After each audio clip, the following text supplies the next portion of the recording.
여러분 안녕하십니까? 아파트 분양 시장이 빠르게 얼어붙고 있습니다. 특히 눈여겨볼 건 청약 경쟁이 치열한 수도권의 대형 건설사 브랜드 아파트마저 미분양이 속출하고 있다는 겁니다. 이렇게 미분양이 쌓이다 보면 작은 건설사부터 줄도산이 나올 수 있다는 위기감이 커지고 있습니다. 이재욱 기자의 보도입니다. 경기도 의왕의 인도건자이 SK뷰 아파트 건설 현장. 전체 2,600세대의 대규모 재개발 단지인데 조합원 물량을 빼고 899가구가 일반 분양으로 나왔습니다. 한 달 전 청약에서 5.6대 1의 경쟁률을 기록했지만 막상 당첨된 사람들도 줄줄이 계약을 포기했습니다. 계약률이 43%에 불과했습니다. 50%도 안 됐어요. 계약을 다 많이 실망을 했죠. 일단 금리가 인상이 됐고요. 주변 아파트 시세가 너무 많이 급격히 하락을 했어요. 이 아파트 단지는 최근 분양되지 않은 물량에 대해 무순위 청약도 실시했지만 단 6명이 신청한 데 그쳤습니다. 508가구 가운데 6가구. 경쟁률이 고작 0.012대 1에 불과했습니다. 10분 거리에 있는 안양의 평촌두산 위브더 프라임. 역시 지난달 첫 분양에서 11.8대 1의 높은 경쟁률을 기록했지만 당첨된 사람들이 대거 계약을 포기했습니다. 결국 111가구를 무순위 청약으로 열었지만 단 27가구만 신청했습니다. 수도권 불패는 이제 끝났습니다. 지방 중소도시에서 시작된 미분양이 이제 수도권, 그것도 대형 건설사들의 유명 브랜드 아파트까지 덮치고 있습니다. 부동산 시장이 지금 좀 안 좋잖아요. 청약 시장뿐만 아니라 일반 그냥 우리 그 아파트 거래도 지금 이제 매매는 거의 절벽이거든요. 업계에서는 최근 재벌 건설사 한 곳마저 자금난으로 여기저기 손을 벌리고 있다는 얘기까지 돌고 있습니다. 미분양 속출에 레고랜드 여파까지 덮치면서 작은 건설사 그리고 여기에 돈을 빌려준 금융사들부터 무너질 거라는 위기감이 커지고 있습니다. MBC 뉴스 이재욱입니다. 푸틴 러시아 대통령이 우크라이나 전쟁과 관련해 느닷없이 우리나라를 언급하며 파장을 일으켰습니다. 한국이 우크라이나에 살상용 무기를 제공하기로 한 걸로 알고 있는데 그러면 양국 관계가 파탄 날 거라고 경고성 발언을 한 겁니다. 러시아가 북한과 핵 협력을 한다면 한국이 어떻겠냐는 위협까지 가했습니다. 먼저 이재훈 기자가 전해드리겠습니다. 어제 오후 러시아 모스크바에서 열린 국제 러시아 전문가 모임인 발다이 클럽 회의. 푸틴 러시아 대통령을 상대로 현안에 대한 의견을 듣는 자리입니다. 한국인 참석자도 질문을 던졌습니다. Growing tensions actually between China and the United States over Taiwan and North Korea's nuclear and missile development. 북핵과 미사일에 대한 입장을 답하면서 푸틴은 러시아는 남북한 모두와 좋은 관계를 맺어왔다고 말했는데 바로 이어진 말에서 느닷없이 한국이 우크라이나에 무기를 제공하기로 한 걸 알고 있다며 분위기를 바꿨습니다. Но сейчас нам известно, что Республика Корея приняла решение поставлять оружие и боеприпасы на Украину. Это будет разрушать наши отношения.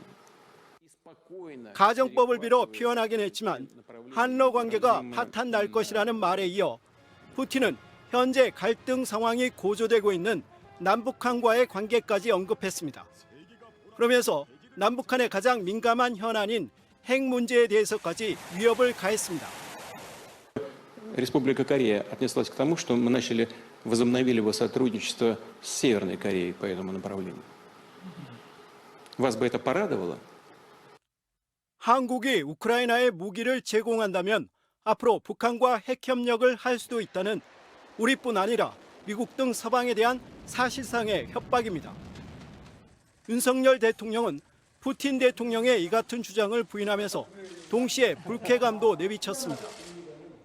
이런 평화적인 지원을 국제사회와 연대해서 해왔고 살상 무기라든가 이런 것은 공급한 사실이 없습니다만은 어디까지나 우리 주권의 문제이고. 러시아가 병합을 선언한 우크라이나 동부전선과 남부 헤르손 지역에서 우크라이나의 탈환 작전이 거세진 가운데 미국은 우크라이나에 4천억 원 상당의 무기를 추가 지원할 계획인 것으로 전해졌습니다. MBC 뉴스 이재훈입니다. 경기도 광주의 한 고속도로 건설 현장에서 50대 하청업체 노동자가 크레인에서 추락해 8일 만에 숨졌습니다. 그런데 사고 당시 시공사인 DLENC 측이 119 신고를 취소하게 하는 등 적절한 조치를 하지 않았다면서 유족들과 일부 현장 동료들이 그 배경에 의혹을 제기하고 있습니다. 장슬기 기자가 취재했습니다. 지난 20일 경기도 광주의 한 고속도로 건설 현장. 아침 7시 39분 SUV 차량이 들어오더니 크레인 옆으로 이동합니다.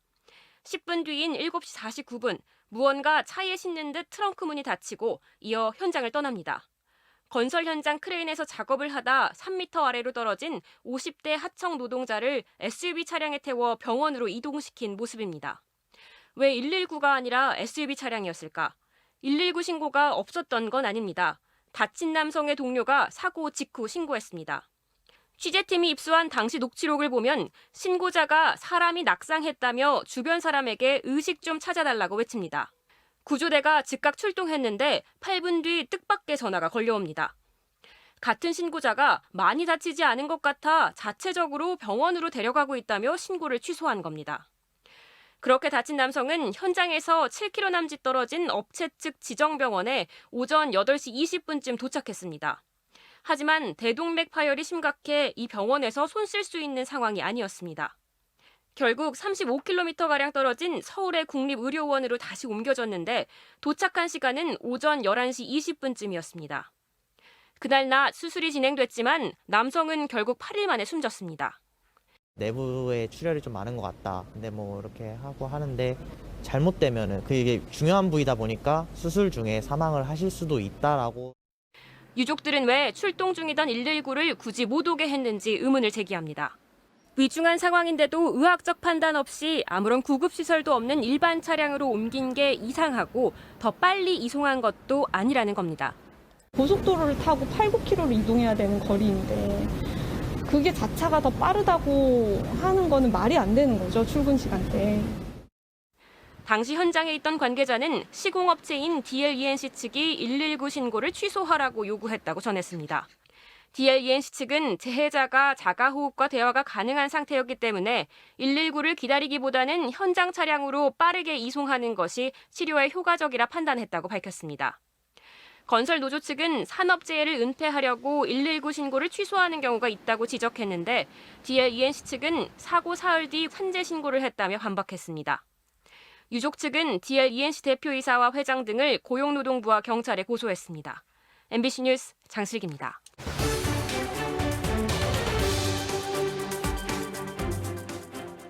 제2의 뽀로로라는 평가를 받으며 많은 인기를 끌고 있는 브래드 이발소라는 어린이 애니메이션이 있습니다.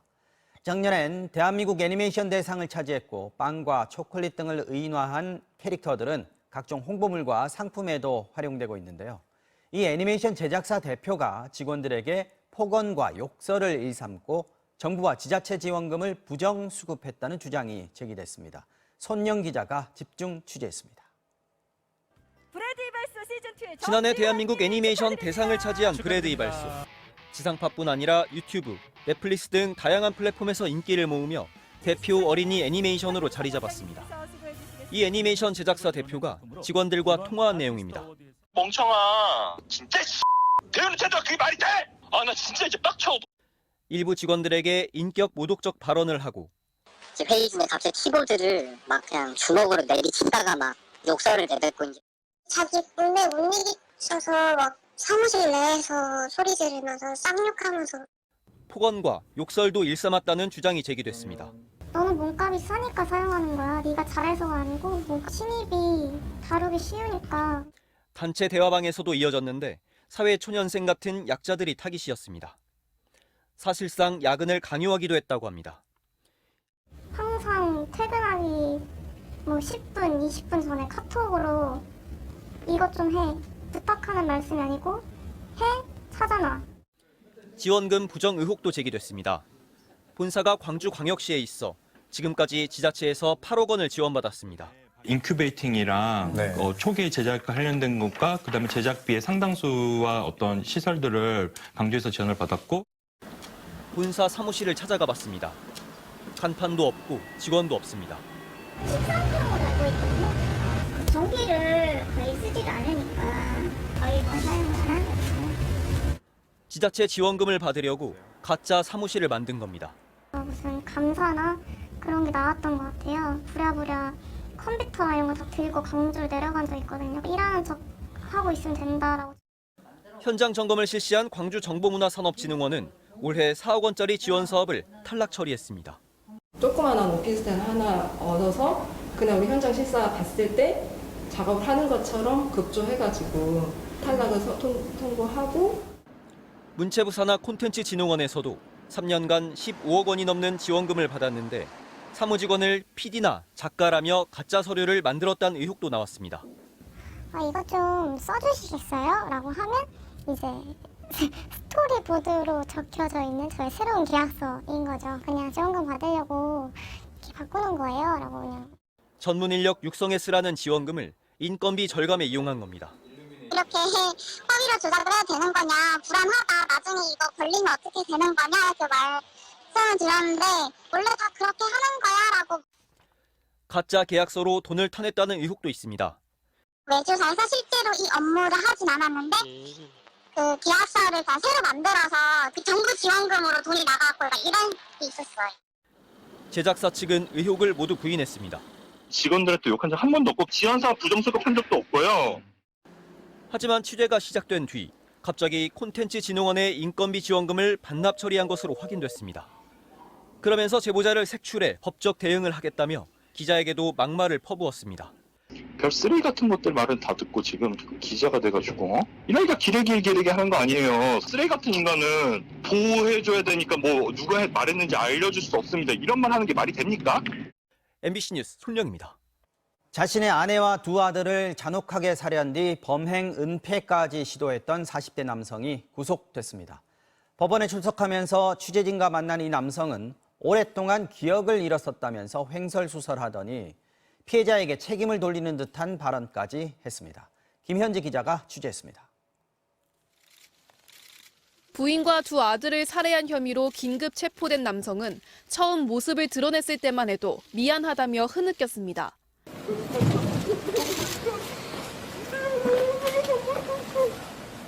법원의 구속영장 실질심사에 출석하면서 이틀 만에 다시 취재진과 마주한 남성. 전과는 달라진 어조로 2, 3일 전부터 범행을 계획했다며 잘못했다고 말했습니다. 미안합니다. 제가 잘못한 거 맞습니다. 그런데 구체적인 범행 동기를 묻자 선뜻 이해할 수 없는 말을 장황하게 하면서 피해자를 책망하는 듯한 발언까지 합니다. 8년 전에 기억을 잃었고요. 8년 만에 기억을 찾았는데 이번에 코로나 걸려서 기억났거든요. 제 어머니는 버려졌고 저는 뭐 ATM 기계가처럼 일만 시키고. 영장 심사를 마친 남성에게 발언 의도를 묻자 낮은 어조로 다시 말을 바꿉니다. 원인이 다 피해자에게 있다고 주장하시는 건가요? 아닙니다. 그렇게 미친 거 아니에요. 경찰 관계자는 남성의 8년 전 기억 언급은 범행과 별다른 관련이 없다고 설명했습니다. 전문가들 사이에선 말을 바꾸며 횡설수설하는 건 형량을 줄이려는 전략일 수 있다는 분석이 나왔습니다. 경찰은 남성의 신상을 공개하지 않기로 했는데 가족 간 사건이라 재범 방지 효과가 적고 피해자를 보호해야 한다는 이유를 들었습니다. 하지만 전 남편을 잔혹하게 살해한 고유정의 경우 역시 가족 간 사건이지만 신상이 공개된 점을 감안하면 기준이 모호하다는 지적도 나옵니다. 가족 간의 범행이라고 해서 무조건 공개가 안 되는 건 아니고 구체적인 명확한 기준을 가지고 움직인다고 보기 좀 어려운 것 같습니다. 법원은 영장 심사를 마친 지 3시간 반 만에 범죄의 중대성과 도망 우려를 이유로 남성을 구속했습니다. MBC 뉴스 김현지입니다.